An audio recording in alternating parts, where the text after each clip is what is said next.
Are you serious? Are you serious? There's a report out by the Huffington Post that America's dams are crumbling and a disaster is waiting to happen. The dams are breaking. The water dams are breaking. Well, the dams are in particularly rough shape and many have deteriorated, some to dangerous, potentially deadly degrees. Engineers estimate 70% of the country's 87,000 dams will be more than 50 years old by the year 2020. So if new legislation passes in Congress this month, it would funnel $4.6 billion into the water resource projects, including flood management projects carried out by the U.S. Army Corps of Engineers. But the engineers warn it's not enough. And to fully modernize the infrastructure such as roads, bridges, and dams, the federal government would need to invest $3.3 trillion in projects within the next decade, according to a report on the American Society of Civil Engineers.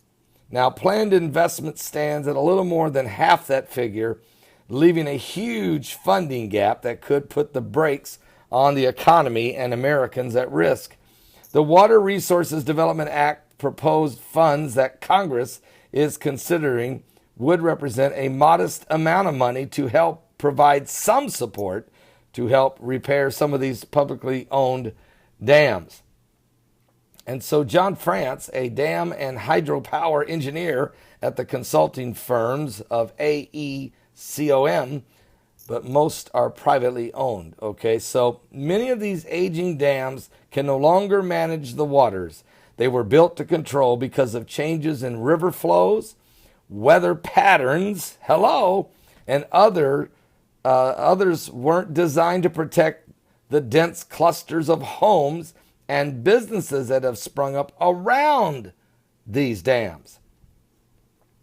So, at the time these structures were built, there weren't cities and towns and things built around it because the dam didn't exist. There was no reason or the reasons why people would build around them. The jobs, opportunities, and the landscape changing weren't there. So America is, not only do we have aging pipes under the ground, gas lines, contaminated water in Flint, Michigan because of lead piping, but we have crumbling bridges. The dams are weakening.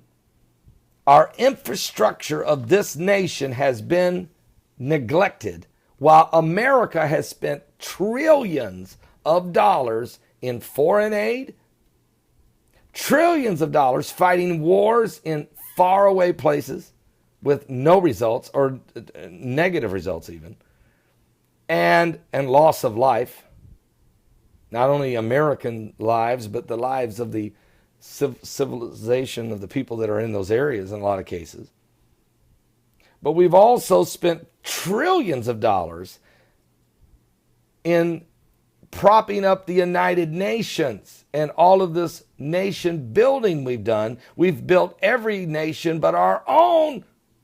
And then we've allowed our industrial infrastructure, industrial technology, if you will, our manufacturing base, we've allowed it to be transported into every other nation in the world, weakening our own capabilities. And if America was ever set up perfectly to be taken over by an enemy of darkness, it's right now. And so whenever you start thinking about how important things are, when we say pray for America, man, we're dead serious about it. We're saying pray for America, or our way of life as we know it may be coming to a screeching halt. Not because some dam's going to break tomorrow, but because the overall infrastructure is going to collapse, including our culture. And the more that we turn away from God, the more God will lift his hand from off of us. For a nation that forgets God will be turned into hell. The dams are crumbling. Our moral fibers of this nation have collapsed. There is no righteousness other than what it is in the body of Christ and the standards that we continue to maintain. And even those are being threatened by laws and government and Supreme Court rulings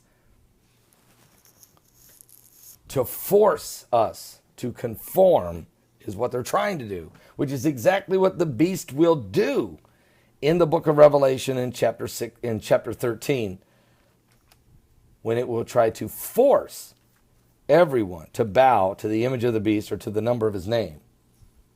And the only ones that won't are those who have their names written in the Lamb's book of life. In other words, those that are born again and have the Spirit of God. So I'm just giving you a heads up.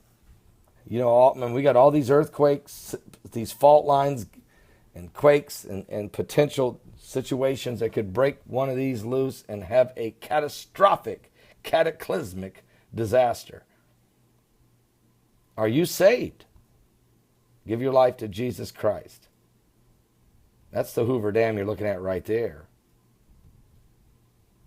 Jesus is coming soon. Give your life to Jesus Christ. We're running out of time.